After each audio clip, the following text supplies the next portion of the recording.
How's it going, Andrew? What's going on, dude? Yeah, same old. 4-year-olds are fun. I believe it. Welcome back after a week off due to power outage. Right. And now a questionable week due to technological issues on my end with my headset. So, You know what's we'll see how this crazy? goes. You know what's crazy about that power issue? So I was outside grilling dinner a couple hours before Matt and I usually record, and I just hear like doom, doom, doom, and it was like sound like a bomb went off, like half a block down. I go, "What was that?" Silence. And I was like, "Huh." Doot, doot, doot, doot. Then I hear boom, boom, boom. And I was like, "Oh my god, it's like bombs going off." So I walk down the block, and then I just look at all the powers out, and I go, "Oh no."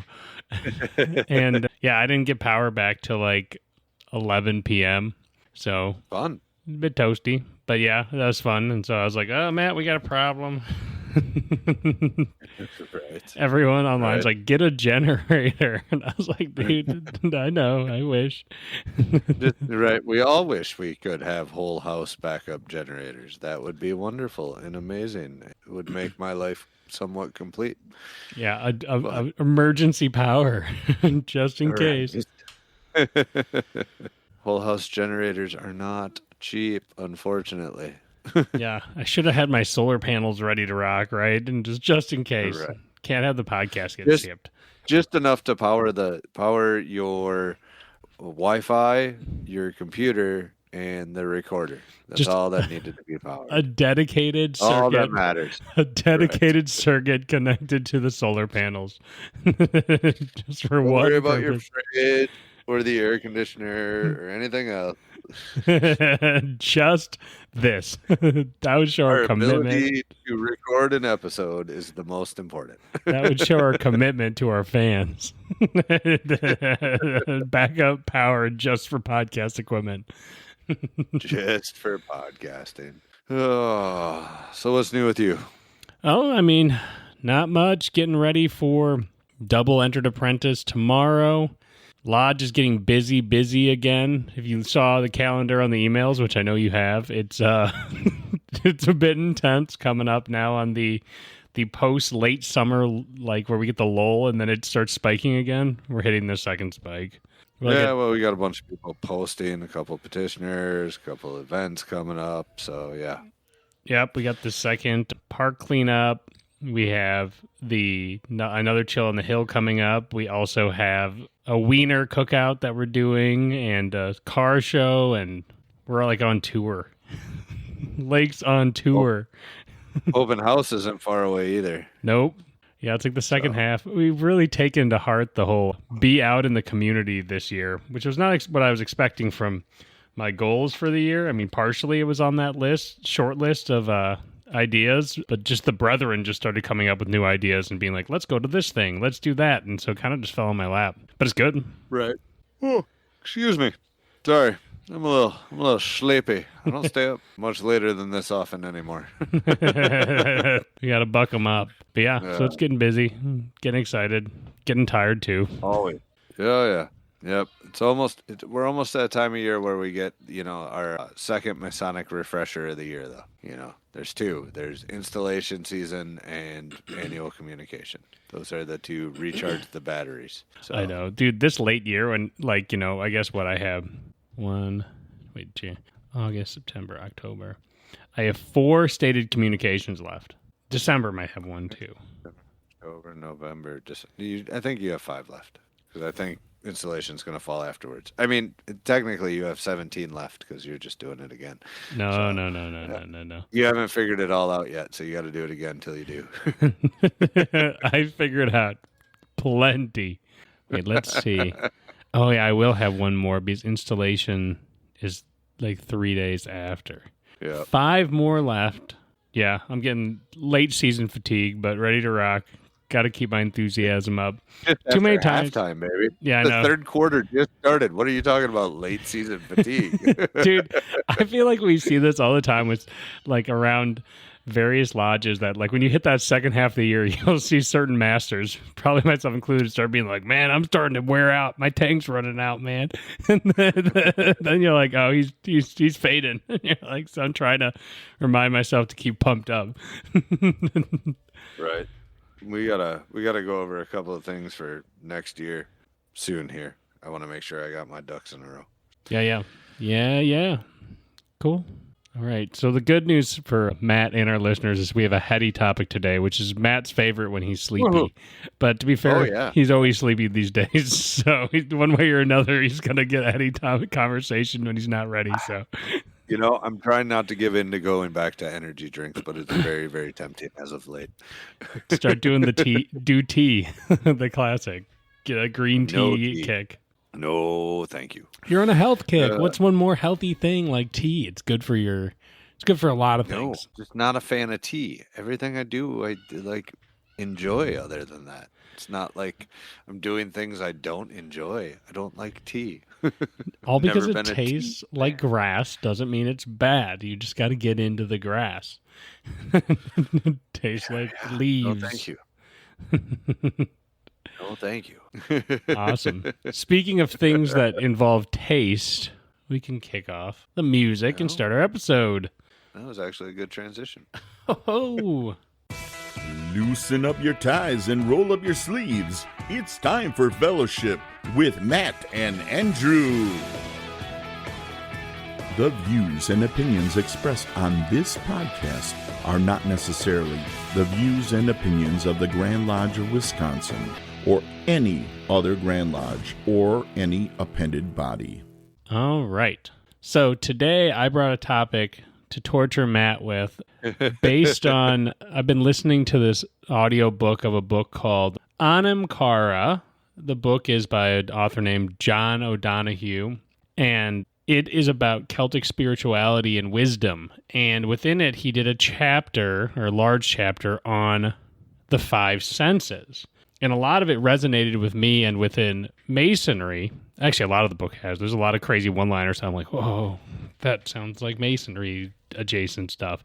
But so he goes through the five senses in depth as far as like what the spiritual value of the senses are individually. And it started having me thinking about how in the winding stairs, we also as Masons bring up the five senses, but the explanation that we're given is fairly concise. So as a symbol, I thought it'd be fun to unpack. Sure. I'll let you kick the ball rolling and then, Yeah. So if you recall within, the winding stairs, there's 3, 5, and 7 steps, right? 3 representing, youth, adulthood, and old age. And then the 3 officers of lodge. 5 representing the orders of architecture as well as the senses. Mm-hmm. And then 7 representing the liberal arts and sciences, or the trivium and quadrivium. And within that, the 5 senses are kind of fed to us. And it could be, I know I'm waiting for Brother Jason Williams to say, well, there's more to it if you would have got the full version of the staircase. But based on the one we're given in our standard lecture, the explanations on the senses themselves are kind of vague. And there is Brother Jason would tell you that in the full unabridged version of that lecture, there is a lot more to it. Yeah. And if you see his presentation, he kind of dives into it. Some of it is like overstated. You're like, I don't know that really needs to be in there. But a lot of it is also, excuse me again, is also very good. I'm trying to dig back into my brain that has been all too crammed full of stuff lately to, when I saw his presentation, to be able to expound upon some of that. When we first brought up this topic, I should have reached out to him. Hindsight's 2020. Yeah. But yeah, so what's interesting is originally when I kind of thought about the symbol in Masonry, the explanations that come to mind right for me is they're like, you need your hearing to hear the word. You need your touch to feel a grip. You also need your hearing to take the lessons of Masonry too, and like because you store them in your mind and in your heart. And you need your eyes to see the signs. And I go, okay, There's a very literal thing right there. And then touch and smell are kind of just breezed over where they're like, and whatever. And you're like, okay. Well, taste and smell are just kind of breezed over. Taste and smell, yep. Well, I mean, I don't know. With the kinds of dinner and stuff we do, taste and smell are pretty important. Yeah, right. But so I kind of wanted to go through, because one thing that I like doing is, and this is, once again, full disclosure, this is not official Mason canon. This is going to be us trying to just figure out what the importance of this symbol is based on how you do with symbols. You unpack them in your own minds and hearts. But what's interesting is with the winding stairs, originally I kind of thought these are things you move past to get to, the middle chamber or a higher self, right? Or to get in the playing field of, arriving at your way to spirituality or higher mindedness. And but the thing is you don't actually move past adulthood, middlehood, or youth and age. You gain them as you go. You acquire the lessons of your youth. You acquire the lessons of your adulthood, and you acquire the wisdom of age. Same with the Every senses. year you live is like leveling up in a video game. Yeah. Yeah, somewhat. And then leveling, and then getting leveled down in other things. Right. You're respecing your stats. Your characteristics, level up and level down accordingly. Yeah, you have to make a trade somewhere. And, even with the liberal arts and sciences, I'm starting to think that these are things you gain along the path to that. And so within that, then you go, okay, so what are we gaining with the senses? So, like, on one hand, you could say, well, you need your senses to be able to do any of the other liberal arts and sciences because everything is sense-based. But I think there's more to unpack in it. Oh, this is going to be long. Sorry. I don't mean to keep yawning. I'm not actually that tired. I don't get it. No, I would agree there's a lot more to unpack. And I think maybe somewhere to start would be with sight, right? We say it so you can see the signs, right? But like let's expound that into a more worldly look at things, pun intended. It's so you can see the good and everything else in the world, and see right in yourself what you need to improve upon, right? It's the self. I think you could allude to self-reflection with sight, like that inner sight. Oh, dude, absolutely. And so in the Anam Cara book, he talks about not only sight as like the ability to see things as a way. He always says like all these senses are a form of worship or spirituality. Like observing human nature and observing creation is you're recognizing it. But he does go deeper onto exactly what you're saying, that how you perceive the world is not like linear. It's not like set. He talks about, do you have loving eyes? Do you have judgmental eyes? Do you have like down-putting eyes where all you see around you is what others have and you don't, and it affects your psychology? Do you have jealous eyes or something like that? And he goes, so he of course said the goal is to develop loving eyes and the ability to see the best in things and to notice the good in the world and stuff like that. But 100% think about how important perception is to development of, a higher self or a perfect Ashlar. You almost create what you perceive. The way you view your world is what is your reality. You just build it. It's a portal. Right, exactly. And as we were talking about this, and my mind just keeps kind of trucking along, another thing is you could also go down the road, and I think, this is very, very masonry heavy, is you need sight to be able to see the geometry in all things surrounding us, right? And discover the mathematics and everything else associated with that kind of stuff, and to be able to, see the golden ratio and all that fun stuff. Well, yeah, and in that you have to train your eye, because I could look at a square and go, that square, and you wouldn't have any knowledge, anything beneath that. And that's one of the huge bits that I think is important, is that having the senses does not mean you use them. Like, how many people walk through their day, barely tasting the food they eat, barely noticing what's going on around them. Like, they didn't notice anything on their ride home. They're not being very observant, soft glaze. Like, they're not actually in tune with their senses. And there's a lot of good information you miss. I mean, think about how we talk about, we said a lot of time in the podcast is iron sharpens iron, one man sharpens another. If you're not paying attention, you won't see the virtues in others to even emulate, because you're not present, right? And the other point with the senses that I think is fun to bring up is it was described that the senses are like the bridge between the world, and they're the threshold between the world and your soul, because it's the looking glass that your body is given to experience the material realm, right? So it's like a portal between the created and, you know, your spiritual self, which I think is why it lands in the middle chamber and in the Fellowcraft degree is that transition point to transitioning from a more material to a more mixed and then into a more spiritual self, right? It's the threshold. Right. Well, and I mean, if you look at the Fellowcraft degree as a whole, it deals a lot more with just physical things and that transition from physical to understanding the world at large, right? And seeing the bigger, broader picture of everything, right? Have you noticed that since, not to bring us back to plants, but since you've started planting more native plants, that you notice various plants when you're walking or going for a run and stuff like that more when you're out in the wild? Yep. I didn't realize how many of my neighbors had coneflowers till I started planting them. Now I'm like, oh, that's a coneflower. Oh, they got coneflowers. Yep. And when we use that Seek app where you're like, ooh, what plant is that? That could be kind of interesting. You scan it. You're doing that same thing where you're building your site and your knowledge Right. in the real world. Like, I literally was at my parents' house today.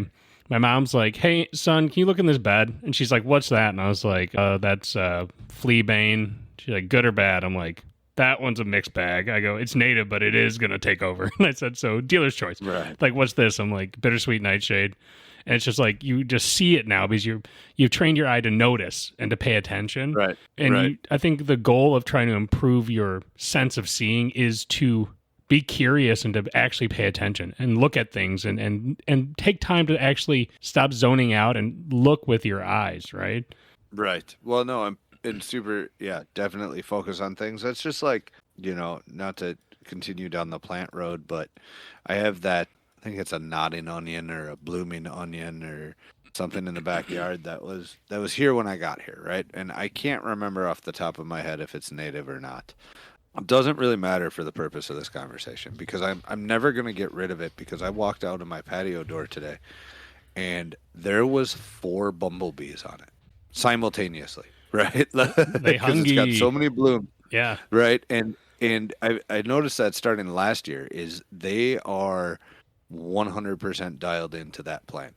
And I'm just like, okay, it's controllable because it's getting bigger, but it's not like really crazy trying to take over or anything. It's like, so even if it's not native, it's staying because the pollinators love it, right? So it serves a purpose. Well, and through your site, you're able to break the dichotomy of just a rule where you're like, this is like a binary, yes or pass or fail. And you're able to look at it and go, well, hold on, I'm seeing a different story being played out here. And that's going to allow me to make a better decision on how I want to handle this. Had you also noticed, the bees love it, but it's pushing out all your other plants, you'd be maybe thinking, okay, we need to do something different. We need to either prune it or, you'll make a judgment call on what makes the most sense. And within that, like, that's I think, where that site is so important. I mean, think about this. Interpersonal brotherly love. If you're paying attention to a person's body language with your site, that helps you be a better in your relationships because you can tell how you're being read on what you're doing, and which makes you not only a better communicator, so it is a prerequisite to the later skills of grammar, rhetoric, and logic, or especially rhetoric, I should say, and lets you be able to be better at all these other skills by being in tune with your site. Right. Yeah. I feel like that sums up site fairly well. One more thing.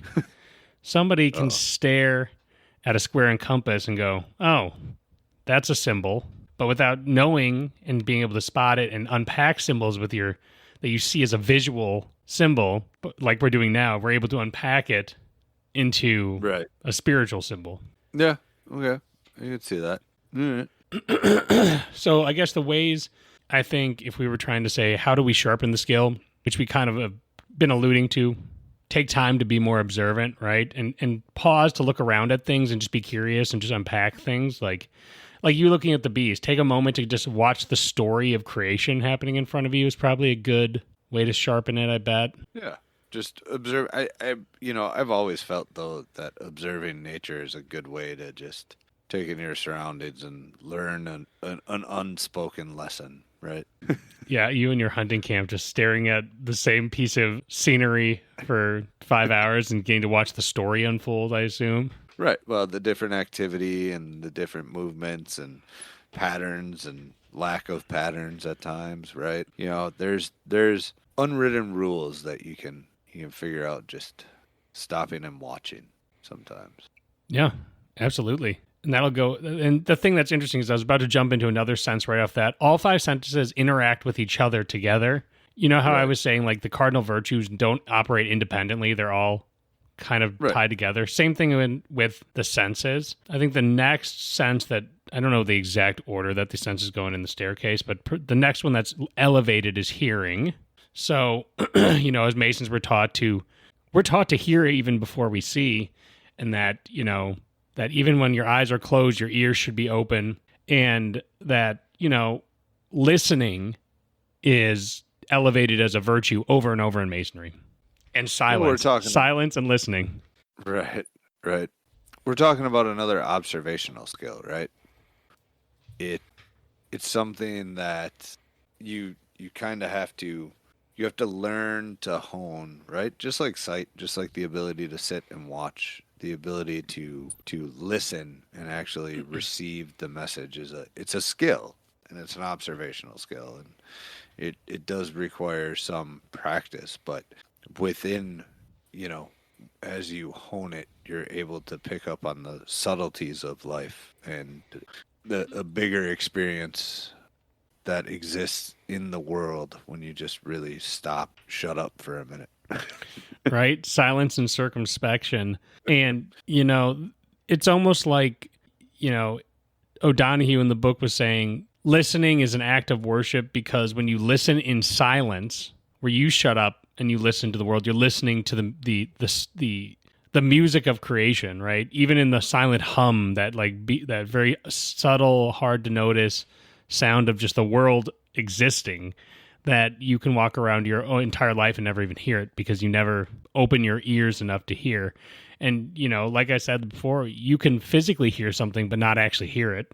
You can physically have someone tell you really good advice and not listen. like, you know, that stuff comes up all the time. And you can have somebody ears standing in front of you, watching their mouth move and not hearing their words. Yeah, my wife goes through that a lot. They all do. Selective hearing. We are terrible listeners at times. Unlike our listeners. Thanks for tuning in. I forgot where I was going to go. Well, and then think about how we talk about mentorship all the time, and how to improve yourself as a man, you need to be able to listen to your mentors and your peers and your other brothers if you have any hope of developing. Like, if you're not able to take wise counsel, someone comes to you and sincerely tries to help you from erring, and you don't open your ears and you're unwilling to even consider it and listen, problem, right? Like, the ability to suspend your thoughts and just listen and let it process is a hugely unused skill. And in an era where we get so much echo chamber in our lives via social media and stuff, that you're like, you know what? I got a lot of likes on that. I'm probably right no matter what. Like, you know what I mean? Like, it must be right. And the ability to actually suspend your thoughts on the matter and listen, and then to actually contemplate before you come to a decision, is also hugely necessary to development. Hold on. I got it. It's in my head. It was right there. It just hasn't made its way down to my mouth yet. I'm having one of those moments where it's like, it's right there, but I can't get it to show up. Man, I had something really good to piggyback on that with, and I totally lost it. Just much like I had to do before we started podcasting, my brain just rebooted. Well, I waited silently and didn't learn anything new. You did wait silently. I will give you kudos for that. That does not often happen. I know. I was trying to at least try to practice when I briefly was preaching for once in my life. But I have become a better listener through Masonry. I'll tell you that. You know what I was like. I've become a better listener. Yeah, no, I would agree. And I am 90% of the time I'm a better listener.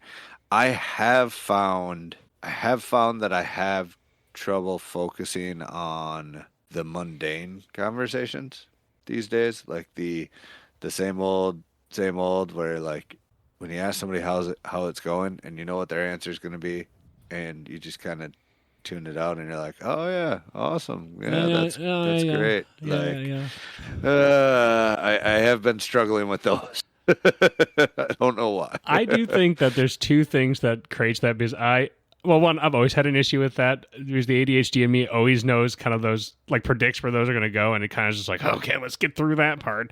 How's the weather these days? Good, man. It's not the heat, it's the humidity. Am I right? And you're like, oh my God, kill me. Right. But outside of that, I do think that being a dad kills that in you because there's so many times where you're just being babbled at and you're like, really? Uh-huh. Oh, Oh, just yes, wait. it's good. Wait. And soon I'm going to have a daughter that's going to be babbling at me in 2 languages. So that'll be even more interesting. Oh, God. Did you put her in immersion school?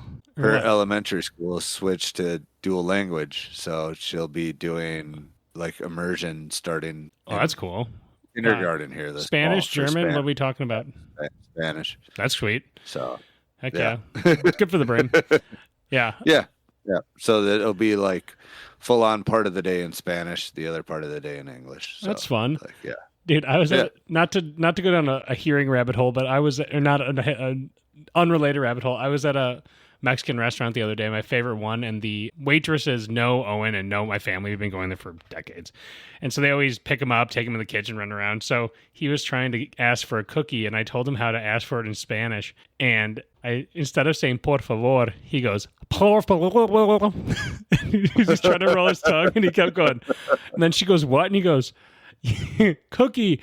So there you go. He got the tongue roll. He's got it.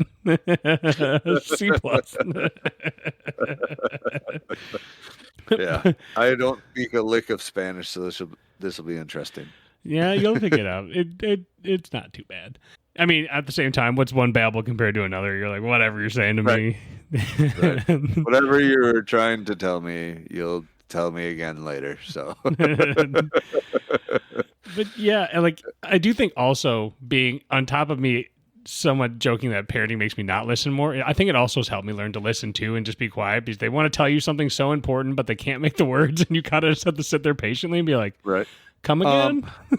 So earlier today, I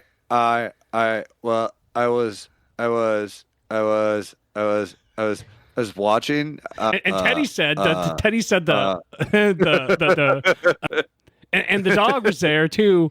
And you're like, wait, what? Yeah. You're like, come on, just get it out already. Yeah. And the dog was there, and then there was a ball, and then they just stare at you like, now you talk, and then you're like, wait, what? You're like, oh, cool, neat. Thanks for sharing. It is entertaining. But anyways, hearing. Yeah. We went on a very weird rabbit hole with it. How to sharpen it. Hey, right. Well, there's how to sharpen it. I mean, Unless your thought came. there's how to sharpen it. And then I feel like there's a bigger point I felt like could be made about hearing and actually like listening to your brothers. And I maybe that's where I was going to try to go with it earlier, was in regards to leadership. I think, or being an officer of the lodge, hearing is a very valuable skill that you need to develop, because if you're not listening to what your brothers are actually saying, right, you're going to struggle to make a decision that would be appropriate for the situation, right? And what they're looking at you and trying to recommend to you that you make, right? Regardless of how you might necessarily feel about the situation. As a leader, you have to sometimes listen to the room and make that decision, even if it's not the one you would necessarily agree with. And so I think hearing becomes integral to that, in understanding that people are trying to convey a message to you and you need to listen sometimes. Well, and not only that, and that's absolutely true, but also the fact that even if you're not going to go with the recommendations that is being given to you, letting them explain themselves fully helps them digest it more when you do go against, because they know at least you understood where they're coming from before making the decision. Like when we were talking about justice, how people receive bad news or negative feedback or conflict better when you actually just shut up and let them explain themselves before you cut them off and go, nope, I'm not doing that. Nope. And just let them finish and then go, thank you for sharing that with me. I still think this is the direction we need to take it, though. People just want to be heard, too. And it helps with making decisions and decisions being received, even if they're, maybe more fiery decisions or more challenging decisions. For sure. As far as sharpening it goes, you just have to pay more attention to it, right? Like I find myself, I'll be in a conversation and I'll start wondering about the 5 other things I have to do that I forgot I have to do, right? Like, oh, I got to create a sign-up sheet for this. I have to send that email to that person. I have to text that person about this. I have to do that and this. But then you've missed the major point that whoever's talking to you is trying to make, or you've allowed yourself to gloss over something important they said. You heard them say it. You understood what they said. It came out of their mouth. You actually physically received it. Your brain went, oh, yeah, they just said something important, but you were too busy thinking about the 5 other things to actually process how important it was or what the underlying message of it was. So I think you just need to, make sure to consciously try to bring yourself back to the conversation you're in when you find that happening. Yeah, absolutely. And I think to add to that, the other thing is to improve your listening, be curious and ask questions. So instead of contributing, pry deeper so you have to listen even harder. Go, give me more. I want more of your words in my ear. Tell me more about your dog poop situation in your backyard. Yeah. Tell me more about the tools that you implement in the disposal process. Nice little throwback there for some of our listeners. Yeah, right. Time for dog poop with Matt and Andrew. Pooping scooping. So the next big of the 3 that is dealt with in Masonry or spoken about in the lecture the most is feeling or touch. In Masonry, you say you got to be able to feel the grip, or how would you be able to tell if someone's a cowan or not? And I go, yep, that's true. But I think that touch is the legitimate first of these senses that is actually your body being able to express outward. It is still an observation one, but it's also the movement of your hands, and your touching instruments are the first ones to actually be able to go out in the world and reach and connect with something, not just input data, but to go and physically place their hand on it and go, what is this? And the feeling of touch is like, handshakes, all that stuff. It's like there's a lot of humanness that involves touch that makes us who we are. Even if you think about it without the sense of touch, right? You could still grab something and stuff like that, but you'd have no sense of how hard you're holding it. So without touch, you wouldn't even be able to pick up the tools, right? Well, and even if you're not feeling it, you're still touching it. Right. But you may not understand, there's okay. So if you want to bring it into and this is going to be maybe a weird sort of example, right? But we'll bring it into a masonry, work, physical stone masonry type of relationship, right? There's a certain aspect of finesse and everything to working some of those stones, right? An idea of how hard you're hitting and things like that. And that comes down to feeling the vibration off of the tools making contact with each other, the tool making contact with the stone, and understanding that feedback you're getting from your sense of touch as to how hard you're hitting things, right? So if you wanted to take that into a more interpersonal improvement route, right? You're picking up these tools to work on yourself, and you have to understand how far you can push that, right? How hard you should be able to hit the stone to make happen what you want to happen, to kind of put it into a more esoteric train of thought. And if we want to tie it back into health, that same thing would go for your body if you're trying to improve yourself down that road, and listening to the signals of injury and stuff like that. Well, and the sensation of being full, the sensation of feeling stressed, being in touch with your physical sense of feeling is huge. And, some would say that, when you do a handshake, that's the first time two separate things connect too. Two souls touched each other. You know what I mean? And so there's something very brotherly about it and friendly about it. I mean, you could also punch people, so it can also be two souls beating the shit out of each other. But regardless. Yeah, right. But when you think about it, like, it's so important to know how to effectively not only use your touch as a tactile sense to engage with your surroundings and to reach out and really get a better understanding that sight and hearing can't tell you, is this sharp? Like, you know what I mean? It can maybe get you close to it, but you're not going to find out until you put your finger on that. And so on top of that, though, think about this. When you're trying to console a brother going through a hard time, what usually is more effective? You lecturing them on how much you feel for them, or is it a hug? Like, sometimes that physical touch can be so much more powerful than you can use your mouth words and try to have them listen to you. But really what they just need is physical contact to help calm them, right? And to show that you give a shit and that you care. And that's a hugely powerful thing, even in Masonic terms, to be able to console a brother who is having a rough spell. Yeah. No, I would agree. I'm kind of still chuckling about it because I thought about the whole, you can get close, but you don't know it's sharp till you put your finger on it. And I'm just going, it's like looking at fire if you didn't know what fire was. Like, ooh, fire, but you didn't realize it was hot and could burn you till you touched it, right? You could see the fire, but you didn't know what the hell it was. It's almost like touch is like one of the final deciders where like you look at something, you sniff it and you stare at it and you're like trying to gauge it. You're like, I think this is probably, and then you have to take the leap of faith and you're like, let's just put my hand in there, see what happens. And you're like, oh, I found out. FAFO. That's what touch is. Oh, man. Oh, that looks like a beehive, but I'm not totally sure it's a beehive. Let me stick my hand in there and find out. You're like, are these my friends? They look kind of fuzzy. I mean, it is, though. It is your final decider, right?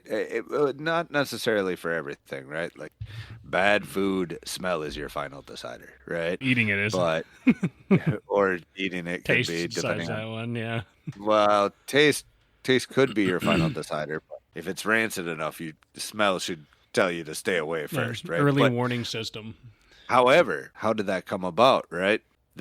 Somebody ate something that smelled that way and died, and then the next person went, we don't eat stuff that smells that way. And there's a certain innate sense within you too that's like, that smells bad, and you're like, what? Why does my innate senses have a good or bad? It's like, enough people died that the DNA stored it. And you're like, oh, okay, good. Right. Yeah, at this point. But like going like way back. Yeah. Somebody went, he ate, he died, smell bad, don't eat. Yeah, done deal. Right. And at some point, somebody went, don't touch that. Yeah. And now again, it just became ingrained that, like, you just naturally know not to touch certain things. But then there's also the risk taker who goes, that smell bad, don't eat, makes blue cheese or rancid cheese. This also smells, I'm going to take a risk. You know what? This one's good. Like, we're fine there. JK, sometimes. Right. Nuance. Yeah. But yeah, I mean, and there's a lot of ways you can think about sharpening your touch and your ability to notice your senses. I mean, taking your time to actually feel textures and utilize it as a tool for observing your environment is huge.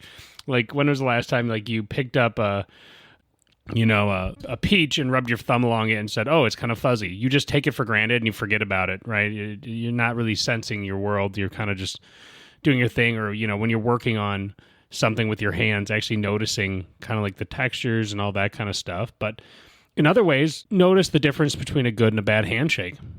It has a psychological effect on how people perceive you, and you can feel it when you receive a good one, and you can feel it when you receive one you don't like, where you're like, that guy was weird about that. He made me feel weird with how hard he grabbed my hand. We all know we all know the limp wristers, and we all know the too hard squeezers where both you're like, I didn't like that. You're like, that was annoying. Or just the weird, awkward ones. Yeah, no, you can definitely, like, yeah. There's a good handshake and a bad handshake. The best 100. Ones are where they connect, like, perfectly timed, like clap, and then there's like one perfect like amount of force, and you're like, yeah. But then you'll have the one where they're trying to like wrestle your hand, and you're like, okay, cool guy. You're like with the little old lady hand, where you're like, the little old lady hand, where you're like, ew, what just touched me? And you're like, was that a dead fish? You're like, what just brushed my hand? Oh yeah. Yep. So yeah, I mean, just same kind of advice. Just notice your touch once in a while, because it, putting your hand on someone's shoulder when they're having a hard time and stuff like that can be really impactful. Since we already were kind of talking about smelling and how you can smell a fire before you can see it, and the early warning system of smelling, this one does not really get deliberated on it at length in our lecture. I don't even think it really at all. I don't think they say anything about it, but it is an innate sense as far as your experience. I mean, some degrees of Masonry will use incense and stuff like that to add a element of spiritualism to it. Oh, you know what I forgot? Hold on. There was a quote that I wanted to say in hearing, and I forgot about it. So I'm just going to interject it anyways before I forget it. One of the lines in this book said, when it comes to hearing and being able to sit in silence and to also knowing when to speak and not speak, is he said, silence and sacredness are sisters, because once secrets and sacredness are sisters. Once something stops being secret, it stops being sacred. Because he goes, once the mysticism is gone, it no longer seems worth revering, and it becomes redundant. Same with the senses. You feel something crazy for something, like, wow, this is so interesting. Isn't this amazing? And then you take it for granted and go, whatever, toss it out. And so I just wanted to say that line, because with some of the things I see as far as social media online and stuff, I go, when we give away our secrets, people are like, they're already out there. It's like, but the less secretive it is, you kind of lose something sacred. So I think that's something that's cool. Right. I just wanted to sidetrack on that before I forgot about it. No, that's a very good point. I don't think there's really much to touch on with smell and taste either. I'm sure Jason Williams would disagree with us from the lost parts of that lecture, but I don't think we really need to spend a ton of time on those. We'll do a couple quick hitters on them. Some of the things I think are interesting with smell is the sensation of the breath is huge within smell through the nose when it comes to meditation and stuff like that. It's not, I vaguely smell, but it's still olfactory. It's still within your nose muscles, right? And that fragrance and smell is just another connection to the unique experiences. And it's another skill that's worth defining, just to experience the world more fully, to be able to smell a good and bad coffee, to be able to make wise decisions. Like you said, don't eat that stinky food, eat the good stuff. Stop and smell the roses. Stop and smell the roses. Using slow breath work through the nose is good for your health. And then when it comes to taste, that's your realm, Brother Junior Warden. That's the realm of your land. That's the one that can bring people together. So can smell, though, right? If you think about it, smell affects us two different ways when it comes to food. One, it tells us food bad, don't eat it. And two, it can say, oh, that made me more hungry. Before we leave smell, in your head, picture, do you know what the lodge smells like? Every time you walk in that door, can you imagine the smell of it? No, because my sense of smell is not that good. Oh, man, our lodge has a funk to it that is very noticeable. But you ever gone and smelled something that reminds you of like your grandma's house or something, and it brings back a flood of memories? Yeah. That's the other spiritual aspect of smell, is that your life and your experience attaches to smells too in a unique way. So that smell can bring a flood of experience back to you, memories that you forgot about for decades, just by a smell awakening it in you, which is another cool thing. Right. Oh, yeah, for sure. Smell can light up certain parts of the brain. Definitely. We associate it with both good and bad memories. Yeah. Oh, yeah. Unlike the smell of burnt grilled cheese or something, right? I have no idea what I'm talking about. All right, taste. Yeah. Moving on to taste.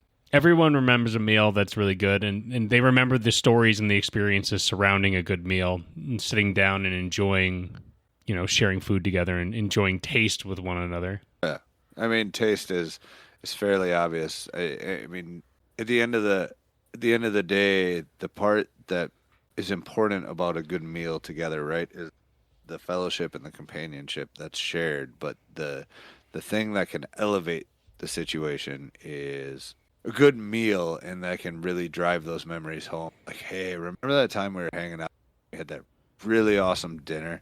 Man, we had so many laughs and stuff, and it was great and everything else. And you would have probably had the same amount of laughs with like a mediocre dinner, right? but you're going to remember it more because there was something else that elevated the situation. And the same can be said for bad food, because then everybody sits there and goes, remember that time the meal is just awful? You remember that burnt puck burger they gave me that tasted like I was going to die?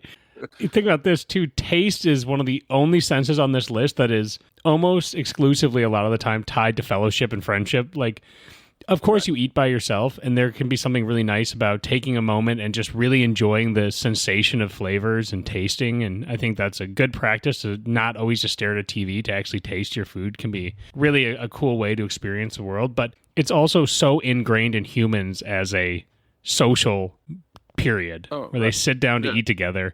And so it's almost always like the most friendshiply of senses, because when it's implemented, it's usually in a social setting, or oftentimes, I should say. Well, right. And if you go well back into history, right, eating was more of a communal thing anyways.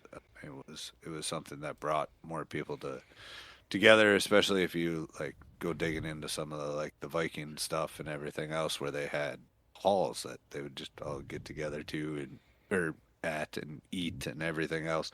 And it kind of brought the community together. And I think we've gotten away from some of that. I mean, I think that's part of the reason we're drawn to like somebody saying, hey, I'm going to have a bunch of people over and fire up the grill, right? There's something that connects us to our past with that method of cooking and the taste that would come along with that. Sitting around a fire.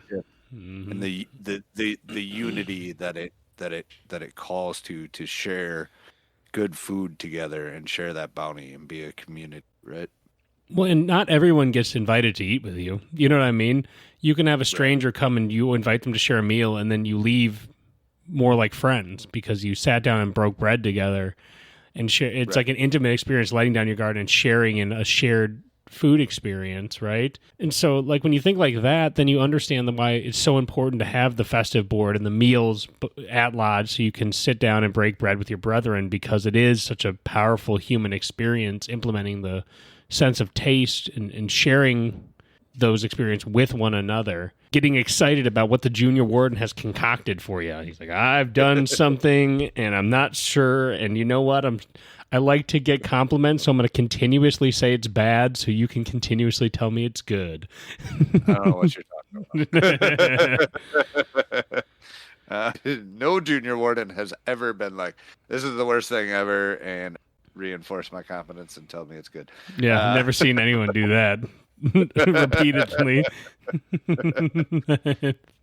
It said every junior warden ever. Especially Matt. Especially what are you Matt. Matt's like, I took a bite. The meat didn't quite turn out like I was expecting. And everyone's like, it's so good. No, then 10 minutes later, he's like, I didn't quite season it like I thought I did. It's really good, Matt. That's me being hypercritical of my own cooking. You guys don't understand. I'm overly critical of myself. Yeah, he's employing his taste. I'm not fishing. I'm just overly critical. I'm a perfectionist when it comes to certain things. So. But cool. I think that's a good place to wrap it up. Yeah, so I think to look at them all holistically as our wrap up, perception is what you experience, and almost every one of our sharpening ones got redundant in the way that the actual solution is pay attention. Right. Actually, it's like in Taoism, where like become the child again. It's like don't suspend your boredom of the fact that you've experienced something and try re-experiencing it like you have the mind of a child again, and find that it's just as impressive as it always was. That all because something is no longer secret doesn't mean it's still not sacred. Because by returning to that mindset and the joy of it, I think it adds an element to life. And it's an instrument that can be tuned. And to a person's benefit, I think. I think that's an excellent way to wrap it up, and I am not going to add anything to that. Cool. All right, listeners, if you ever want to talk to us live, we go on right after recording, which will be for me at this current moment in about 10 minutes here. We go on live on what we're calling Fellowship Unplugged. It's our late night hangout when I'm editing on Wednesday nights, usually around 9:30, 10 p.m., But people can always join on early if we're not in the room yet. Everyone's welcome to hang out in the chat rooms in our Discord anytime they want. It's an open place. And you can follow us on social media. Check us out, follow us, share us with friends, let them know we're out here, let them know that we're smelling each other with our senses, all the good stuff. Oh my God. You just couldn't help yourself, could you? All right. I didn't as say usual, we were tasting each other. You can always email us at timeforfellowship@gmail.com. Smell you later. timeforfellowship@gmail.com. Please don't blow us up after Andrew's last couple comments there. Have a good one, everybody. See you on the flippy flop. Bye.